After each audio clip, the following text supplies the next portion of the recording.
We're going to open our talkback lines for expert insights today into what Christmas this year looks like financially. The cost of the 12 days of Christmas. We'll be hitting a record high this year. So how do we survive Christmas and prepare for a strong start financially to 2024? So we'll be talking about some financial wisdom to survive what's often an expensive time of year and starting 2024 on a firm footing. And no doubt the new year will bring both challenges and potentially real opportunities. We might get to talk through some of those too. Our special guest, Alex Cook, former stockbroker. He's been a successful financial planner and he is the founder of Wealth with Purpose. His ministry is to help equip Christians to honour God with their finances by teaching sound financial skills. Alex Cook, a special welcome back to 2020. Thanks, dear. Great to be with you. Hard to believe it's the end of the year. The time flies by, and this is one of those years. I feel like it's we could be just getting started, but here we are. It's nearly the end. Hey, let's start off a little bit of fun here, because we titled our conversation "The Cost of the 12 Days of Christmas." But who does 12 days of Christmas? Maybe you got Christmas and Boxing Day, but the old traditional English 12 days of Christmas. There's one financial outfit who has been monitoring prices. And they've come up with the fact that if you wanted to order, buying a partridge in a pear tree, what would have cost you $280 last year has increased 13.9% to $319.18. Now, we could go through the whole list of the 12 days of Christmas and all those gifts, and it would illustrate, wouldn't it, the fact that this year things are more expensive than they were last year. Oh, look, absolutely. In fact, last week, the inflation figures came out at 4.9%. Of course, it all comes down to what it is you're buying and also the sort of age group we fit in, because the age group in which we fit in, of course, affects what we're actually spending our money on. But look, there's no question things have jumped up significantly really since COVID. I mean, the last 18 months has seen a massive spike. I think overall, it's about a 30% cost of living increase over the last 3 years. We used to normally, 3% per annum, and it's been about 30%, some crazy figure over the last 3 years. So big jump up in the cost of living, and, we're all feeling it, that's for sure. Let's hope the quality of our link improves, otherwise we might be making a little bit of a change. But I know listeners would be surprised. This particular financial outfit has come up with some costs. If you were buying 7 swans a swimming, now I might not have thought that was going to be hugely expensive, but they've got a price on that if you were buying swans. And I don't know who has pet swans. Maybe you're not allowed to have them, but they're talking, $13,000 plus. For just owning those swans. Or, as I mentioned a little earlier when I was previewing what was coming up, if you were going to order the services of 10 Lords a-leaping, that would have a significant increase this year, something like a 4% increase. It cost you over $14,500. Now, people are not ordering 10 Lords a-leaping, unless that's something that you especially do as a business. But the cost of everything is rising. You said, our inflation is 4.9%. Inflation is on the rise, and it means that we're shelling out a whole lot more this Christmas. We are, but look, it's affecting everyone differently. So one of the things, particularly say for the retiree generation, yes, they're experiencing the cost going up, but over the last 10 years, retirees have had it pretty tough. The interest rates that they've had on their bank accounts, 1 or 2%, and all of a sudden that's leapt up 5%. So that generation's actually doing quite well. It's sort of more the younger generations that have been hardest with the cost of living. Because what we're witnessing is those obviously who have got a mortgage, which is roughly the population, they've experienced the brunt with rises over the last 12 months. And then, of course, younger people who are in the rental market experiencing that huge leap as well as, the vacancy rates hit all-time lows. So it really comes to your age almost as to how much the cost of living is actually hitting you. What's interesting is older generations are now spending more than they were pre-pandemic, and younger generations are spending less than what they were pre-pandemic. So it's actually been this big generational shift that we're witnessing at the moment. That's very interesting. Okay, what I want to get from you, Alex, is an economic roundup. We have made something of a feature of this every time we get to talk. I know listeners will be impressed to hear your economic roundup, but I'm going to take a little break here. We'll see if we can get that link just sounding a little clearer without being so jumpy, and we'll continue our conversation in just a short while. Alex, have we got you? We are. I'm here. Okay, let's come to this, in a nutshell, economic update and a roundup of some things, perhaps where we are at right now and in your view. Yeah, well, the big news, obviously, last month was the Reserve Bank put up rates again after having paused for a while. And so that's this sort of blunt instrument that the RBA has got at their disposal. But it really only affects a third of households in a really direct sense, those with mortgages. And of course, that group is now really starting to feel the heat, given that you've had rate rises now since, May last year. So it's been a tough year for mortgage holders. And as I mentioned earlier, there's a bit of a generational gap going on. Retirees are doing well because their interest rates are going up, which is good for them, particularly if they own their own home. But the younger generations are finding it particularly hard. But what's happened also in the last few months is Australia is headed into what I call a per capita recession. So what that means is we're not actually in an official recession, which is normally seen as 2 negative quarters of GDP growth. But what it is if you took Australia's GDP, which stands for gross domestic product, it's really just the value of the economy, just the value of goods and services traded. That's actually, if you divide it by the population, that's actually in decline and has been now for some time, which basically translates into lower living standards. And I think that's probably how the average Aussie is starting to feel now with the cost of living pressure. People are starting to feel that they're finding it harder and harder to get ahead. So I think that's really reflected in that. And that could actually be brought under control if the government was willing to do one main thing, and that is to turn off the tap of the high level of immigration we've got and reduce it, bring it down a little bit. We've had the Treasurer go on TV about 2 weeks ago saying wages are growing and at the highest rate in a while.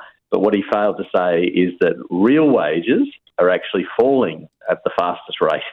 And so real wages in Australia now are at 2010 levels. So to put it bluntly, Aussies have had a wage cut over the last 18 months, and to the tune of about, as I say, it's at 2010 levels now. So 10 years have been wiped off in terms of real wages. So that's a huge issue for people. Alex, we've got a new RBA governor and all eyes are on her. There was another recent interest rate rise and there's even potential for another rise coming up for December. Any thoughts around how the new RBA governor seems to be performing? Yeah, look, I've been a bit disappointed, to be honest. I think she seems to be making the same sorts of noises as the previous one, who they seem to be a bit disconnected, I think, from the population. Her comment at a lecture she gave last week was that Australians were spending too much on haircuts and dentistry. Now, I would have said, logically, they are fairly essential things, getting a haircut, unless they're expecting us all to start looking a bit more scruffy, so in order to keep inflation down. So I do wonder, some of these bureaucrats now are earning extreme salaries. She's earning close to $1 million a year, whereas the average Australian household's more hovering around $100,000 a year. So I do wonder how disconnected some of these bureaucrats have become from the economic reality that many Australians are facing. So that does concern me, that our public servants are disconnected from the rest of the population. So that's a worry. What about international effects on Australia, things that are happening globally? How are those things shaping? Yeah, well, look, interestingly, The US has held up much better than expected. Earlier this year, many people were calling a recession in the US, and to be honest, I myself would have thought America would have drifted into recession because of particularly the banking crisis that erupted back in March this year. But I don't think these things have necessarily been avoided. They've just been more delayed. And so it's certainly possible that the US drifts into recession next year. The other one that's, I guess, more interesting almost for Australia is China. I mean, America's relevant to everybody just because it's over 20% of the world economy. So America is enormous in terms of its impact. And its stock market, it's a 50% of the global stock market. So America is hugely significant. But really the big one for Australia, of course, is China, because they're our number one trading partner. And, some listeners might remember a company called Evergrande, which is the world's biggest property developer. Last year started to get itself into a lot of economic trouble. Anyway, it's been in an ongoing court case that looks like it's coming close to its end that may well result in it going to liquidation. So their property market in China, it's no surprise that over the last 30 years they've been on a massive building binge, and that looks like it's coming to its end, and many of the property developers there are finding themselves into trouble. And so, of course, the million-dollar question for Australia is what impact does that have on, our iron ore and, demand for Australian steel and things like that. And so you'd have to think that it's going to have a flow-on effect of some sort. But certainly I'm still, even though I'm probably bearish on China in the short term, I think in 10 years they're still going to be running the world, whether we like it or not. That's certainly the trend. Alex, so far as ordinary listeners to our conversation today and hearing, an economic update, and some people are following that a whole lot more closely than others. And sometimes you're listening to an economic update and it sounds like a whole lot of bad news. Is there any good news that you can look forward to? Maybe it's the way you look at figures, whether you're a glass half empty or a glass half full person. But is there something positive you can look forward to for 2024? Well, it's one of these things that, as I say, it's always a dangerous job to be in the prediction business. You definitely want to be the person, whether it's good or bad news, you don't want to be in the prediction business. But nonetheless, I think the good news is that the trend for inflation is downwards. I don't think it's coming down as quick as we'd like in Australia. It certainly is coming down quicker in other countries. And the reason for that is other countries like New Zealand and America were far more aggressive in raising interest rates. So they're coming down quicker than we are. So if we can get that under control, then I think then things should, become a bit easier, and that cost of living pressure should start to relieve. And maybe if it slows down enough, then you may even start seeing interest rate cuts towards the end of the year. I'm a bit sceptical of that happening at this point, but nonetheless, at least it's all starting to head in the right direction. That's, as I say, it's an unknown as to where we ultimately end up. I think what needs to happen now is the Reserve Bank is doing all that they can. We really need the federal government now to change its policies, particularly on certain things like energy and on immigration, and both those things would start to bring inflation down if they would take the risk and do it.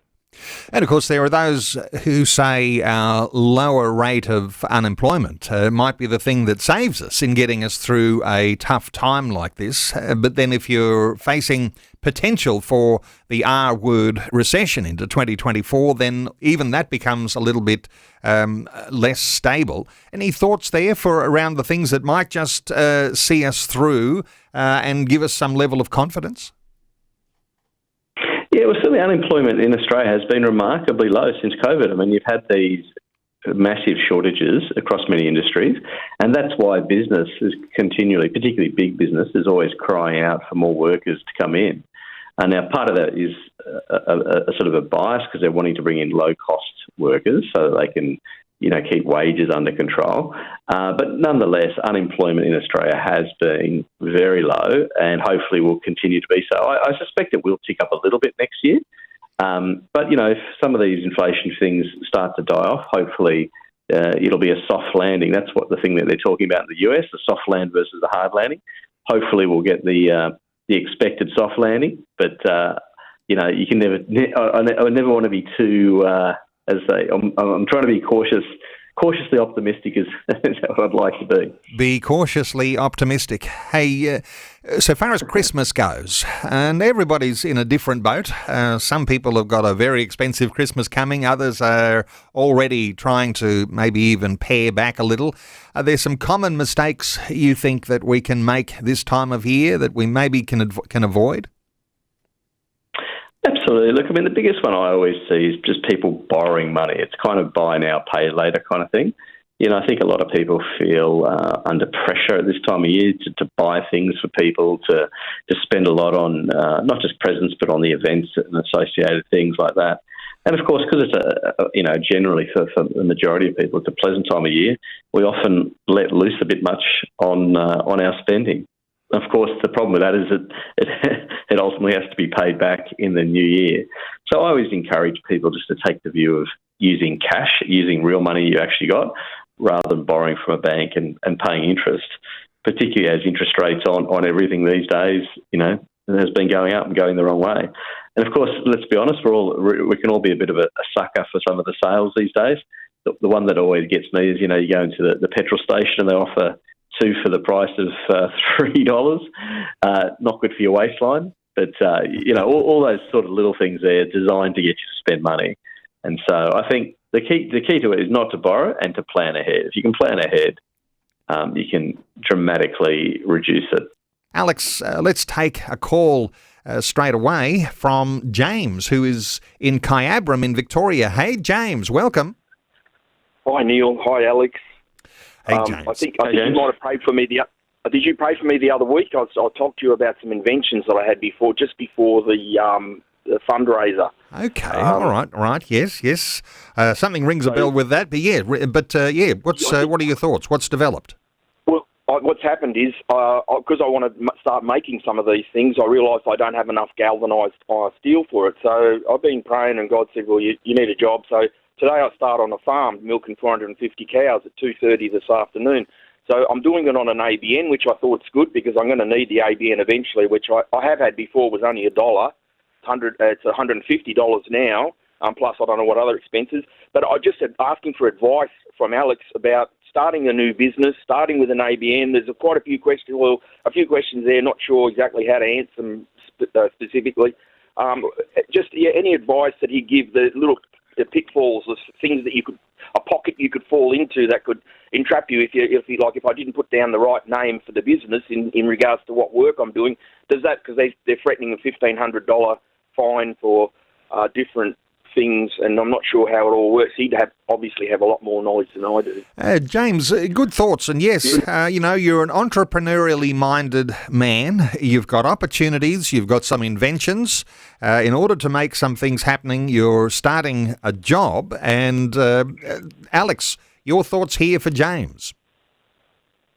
Yeah, look, no, great questions. And I love all things entrepreneurial myself, so good to see someone out there having a crack. But look, what I'd say is probably the best thing you can do is talk to like a local accountant or tax agent about the best way to structure things. Now, my experience, particularly when people are starting out for the first time, is you want to keep your costs as low as possible. So having an ABN and being a sole trader keeps it nice and simple because essentially it's just the one entity yourself. You may have a trading name, but essentially everything is flowing through your own name, as opposed to, say, setting up a company, which then involves more complexity, different structure, bank accounts, it needs an accountant to do set of financials every year and so forth, and you're adding a whole degree of complexity. So keep it, my experience with these things, particularly when you're starting out and you're not quite sure about how something's going to progress, is keep it as simple as possible so you keep your costs down, because that's the key thing when you're starting a new business, is making sure your costs are as low as possible. But the best thing you can do is get advice. Go chat to a local accountant or a tax agent who can give you the more sort of detailed advice about the pros and cons of different structures, whether you're a sole trader, whether you start a partnership with someone, or whether you use a company structure. And sometimes there's elaborate trust structures as well. But yeah, my advice: keep it simple and get some quick advice. It won't cost you much, at this stage. James, before I let you go, you better remind us what's your premier invention that you're working with? Well, at the first one, I don't want to say because there's too many out there, but some of the other ones are more involved. It's to do with independent living, functioning a facility, and again, I'm weary of giving it away, but they're trying to create independent living with people with disabilities. So I'm making a functioning kitchen that someone even in a wheelchair would be able to use. And then other things that got to do with the hospital. The first one's sort of more guttering, and there are quite a few, but I want to make mine more affordable for the common people, ordinary people, but I want to create work as well, for whether it be kitchen cabinet making, whether it be upholsterers for the new bedding. I'll share a bit more because I know that they got into it in the COVID making screens. Well, this is to do with when I did a sleep apnea test, and of course you had to go to the toilet and you've got to get out of bed. Right, and so I'm designing a bed that people can use without having to get out, because you've got so many leads. My sister had cancer; she's in bed and all the time taking leads. But even after war, making a system set up so that if someone lost their legs, which we're not believing for, I'm not hoping that'll happen, but it'll make it so people can be accommodated more rather than trying to juggle bedpans and things. Not a great topic, but there's a lot in it, and of course there's others as well. So James, I'm just getting the first one off and running. You are certainly a problem-solving thinker there, and your entrepreneurism, God's blessing on you as you take these extra steps. Absolutely. And before we move off this topic, Alex, in your view, 2024 is coming, 2023 is coming to a close, and if you've got that little bit of an entrepreneurial streak, or if you're thinking times are tough, and I've got a little bit of extra time for a bit of a side hustle to increase that extra earning capacity that I might have to get through some expensive times. What are your thoughts for 2024? Does it look like that you could pursue some of those sorts of entrepreneurial pursuits or get that side hustle happening? Any thoughts here from you? Oh, look, 100%. I strongly encourage it because obviously as the economy gets tougher, that actually creates opportunities in and of itself. People have a negative mindset often when they hear the word recession. But some of the world's best businesses were started during the Great Depression. So tough times often beget new opportunities and new ideas. And I was loved listening to James and his ideas about what he was going to do. But as you say, because people are finding it tough, having a bit of a side hustle, earning a bit of extra income. For example, we're launching a money coaching service next year where we're going to train Christians who want to become money coaches. So there's a side hustle that people can do, just that kind of thing alone, where we'll train them up so they've got that kind of skill. But the beauty of it is, you get to earn a bit of extra income and help people at the same time. But to me, the only, message I'd say to people before they jump out of the boat to do it is that they really seek God if they feel He's calling them into that kind of self-employment. To me, it's exciting, it's fun, but it's also challenging. And so you want to really be sure that this is something that God is calling you into, because if He is, then you go on a wonderful journey. James, thanks so much for your call. Our talkback line is open on 1-800-316-316. You might have a question, you might have a comment, you might have a scenario you'd like to run by Alex. 1-800-316-316. Alex, come back to Christmas planning because we are headed for record expense at Christmas this year. What do you think we should do to just prepare financially? We're just, we're only a few weeks out. Is there something that you can do at this time that's going to actually ease the burden? Yeah, look, the answer is there's lots of things you can do. There's things from shopping smarter, in terms of, planning ahead, making sure, you try and get discount things on sale, shop online, all of those sort of things. That's, shop smarter, I think, is probably an obvious one. But I would encourage people to actually just think differently about the whole thing altogether and really rethink the whole giving of gifts. And look, I don't want to tell anyone what to do because I don't think there's one size fits all. What we're doing this year, because we're going away on a family holiday, what we're doing is actually, I said to my kids, no presents. I said, instead we're just going to have vouchers. Now, the good thing about giving your kids vouchers is it sets them out. So I'm not going to overspend, because one of the dangers of Christmas, of course, is overspending. But by having the voucher system, all of a sudden I'm locking in the amount. and which they've all sort of been comfortable with because now they know they can go and buy something that they specifically want. So that's one thing. Another thing may be with family members. A lot of offices do this. They call it the Secret Santa kind of thing, where you buy for another employee in the business. Well, why not do that with your family members, where you all buy one gift for one other family member rather than everyone buying multiple gifts for everyone? So there's all things like that. I say to people to rethink it. If you've got kids, why not get your kids to start making presents? They can make Christmas cards. It's a great time of year. They've probably finished school or about to finish school. Why not get them doing things like this? It's a lot more thoughtful. It's creative. Just think outside the box, but don't buy into the world thing where you have to go and, shop it up at your local shopping centre and, put it on a credit card to put yourself into a difficult financial situation. What we want to ultimately do is turn this into what it's really about in the end of the day anyway, which has got nothing to do with shopping, nothing to do with money, and it's all about celebrating Jesus. And the question is, how do we change our mindsets as Christians, not buy into all this worldliness? As I say, nothing wrong with gift giving, but let's stop being worldly and let's turn it into a true Christmas focused on Jesus Christ. That to me is what it's about. And maybe what my sister and I did for each other a few years ago is we said, right, no gifts to each other. And what she ended up gifting me was from a Christian charity in Australia, Tear Fund, where you can give like a poor person like a cow. You can gift something like that. You can gift. So rather than give a gift that's going to benefit, someone in the Western world who's already doing pretty well, why not gift something or someone who's in another country is doing it much tougher and helping someone else instead. So just rethink it, I think, as a Christian and make it less about all this retail stuff and far more about how we can be generous to others at this time of year. That to me is far more exciting. Funny, isn't it, how we think about being a Christian and having a transformed life, transforming our way of thinking, and then Christmas rolls around and somehow or other you very easily fall back into a routine which makes it all about the consumer, the materialism, the expense and the challenges that come along with Christmas. If you're looking for some sort of a Christian rule of thumb, I think you've touched on something really amazing there. How do you bring the transformation? As you say, Alex, you make it less about the presents and Santa. You make it more about Jesus. And when it becomes more about Jesus, then it's going to flow on to all sorts of other effects in the way that your whole Christmas looks. You can really make a transformation at Christmas if you change your thinking here.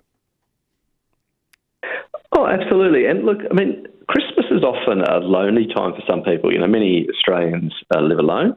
Others, may have lost a loved one throughout the year. So for some people, Christmas can be quite challenging, quite a sad time. And so if you know people, you as a Christian know people who have had a rough year, this is an opportunity, I think, to get around those people. Invite them to your events, invite them to your Christmas Day, and do that kind of thing. So we're taking an outward approach and loving others at this time of the year. I mean, we've obviously got to do it all the time as a part of our Christian calling, but this is a really great opportunity to touch people's lives and to give things that really last forever. This is the opportunity, I think, to to tell people about Jesus, to show his love. So, in other words, real action, not just words, but actual action. And be generous to people and be mindful of the fact that for some people it's been a tough year. Interesting to reflect on that word generosity, because we'll often talk about that. That's what the New Testament Christian looks like. They look generous. And so generous, though, with things redirected in a way that has eternal value, different to the generosity you might think of just giving things that have no usefulness. Thoughts here around the sort of different way Christians might think about generosity? Well, yeah, look, I think you hit the nail on the head there. One of the slogans that we used to use a lot in our ministry was invest in eternity. And, as I get older, a little bit every year, there's a few extra grey hairs every year, I just reflect on just the speed of life and therefore how you need to maximise the things that God puts in your hands, whether it's your time, your talent and your treasure. And how do we maximise those three things? And so at this time of the year, what can we be doing with our time, with our talents and with our treasure to be a blessing to others and to sow in things that are ultimately going to introduce people to Jesus Christ, get them saved, and just meet their needs at this time of year. That's the kind of thinking we need to have, that eternal thinking, because the Bible makes it very clear this world will pass away. All the trinkets and all these things that we see around us, which are great distractions and often enjoyable at the time, they're all going to disappear, and all that's going to be left is what's going to last forever. And we need to have that long-term thinking rather than the short-term thinking that we can so easily be distracted with. And no doubt it's no less fun. It's just a change of the way you think and how you might implement some of those sorts of rules of thumb as a Christian and what that means. More fun. More fun. That's right. You can plan it to be more fun. But I think that the mistake people make is they think that being a Christian is going to be less fun. Doing things for others rather than doing for myself is less fun. The opposite is true. What you'll find is people are often very successful, whether it's successful in their career or with a lot of money, they often feel very empty. And what I've seen as a financial advisor, often people with a lot of money are very fearful about losing it, despite the fact that they've got a lot of it. So all of those things don't add value. So when you focus on things that truly matter, and, Jesus himself said it was better to give than to receive. So when you have that view, your life will actually change dramatically for the better. You will be a beneficiary of it because God's way works. I mean, at the end of the day, the reality of what we're saying here is when you apply God's word to your life, it works, and things will, that mental shift will change you significantly for the better, even if you have less. Take the concept of contentment, learning to be content. You'll ultimately feel a lot better when you've learnt contentment, as the Bible tells us to do, irrespective whether you have less. Good to talk about a Christian approach to Christmas. Thoughts from you, Alex, on some smart ways that we might shop, that we might save money, and it's not just the gifts, it's Christmas and the families all coming to visit, and the huge cost of all of the food for Christmas lunch, Christmas dinner. Thoughts here on saving some money around this time of year? Yeah, look, a whole range of things. I mean, as I say, this year what we're trialling is vouchers rather than presents, because what it means is that you cap the amount. So if you think about what can I afford, what can we afford to give others? Well, if you're using a voucher system, the beauty of it is you can work out the amount and then you can lock it in, right? So that's one simple one. When you think about the cost of food these days and so forth, a lot of people have, spend up big on having people around to the house.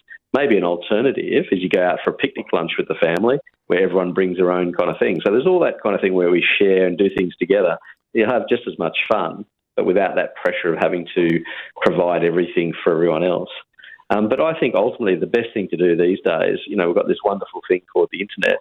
You can prepare your list of all the things that you want, shop around online before you go anywhere near a shopping centre, and you'll be amazed at the kind of discounts and things that you can pick up. The main thing is not to overbuy as a result of seeing the discounts.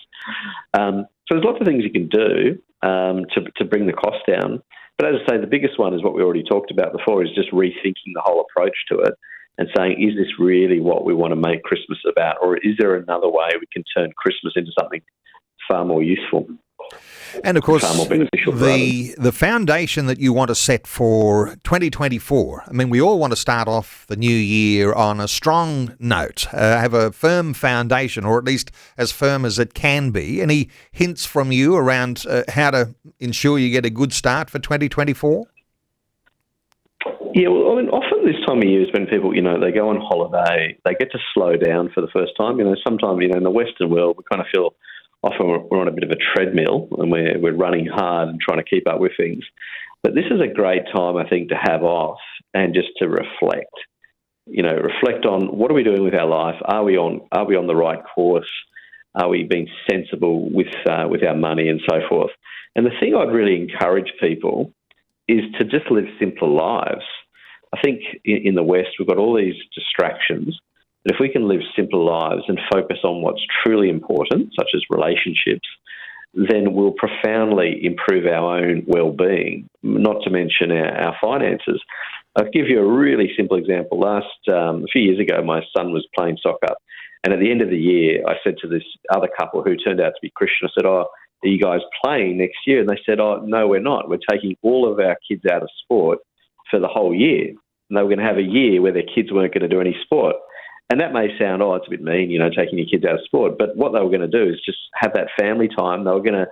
I've got 4 kids, so there's a rush every week of sport and on the weekends and so forth. So all of a sudden, they were going to get all this time back by making their life simpler. I actually thought it was very, very sensible. But it's the same thing, you can apply this to lots of things. Make your life simpler. Don't complicate it, and focus. Just be really careful to focus and ask yourself the question, what are the things, and ask God the question, what should I really be focusing on here? What's truly important? So that's the big picture conceptual stuff.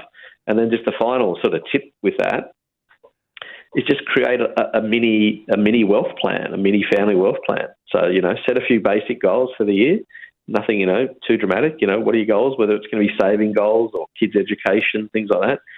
Have a few clear things that you want to set out for the year.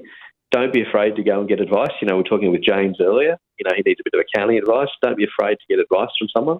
You'll find it pays big dividends in the long run. And then have a plan about different parts of your finances, whether it's getting out of debt, whether it's starting to invest, whether it's planning for retirement, whether it's getting more out of your income through budgeting. Just have a little bit of a plan for all of these things. Just spend a couple of hours on it just to get yourself in order, and you'll be setting yourself up well for the year ahead.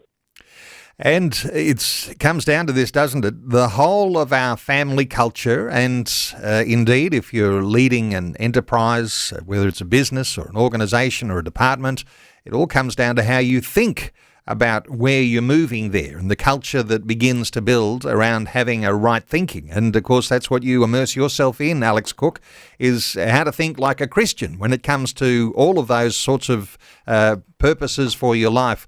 For listeners who want to connect with Alex Cook, because we have run out of time, Alex, the founder of Wealth with Purpose, I'll often say his ministry is to help equip Christians to honour God with their finances by teaching sound financial skills.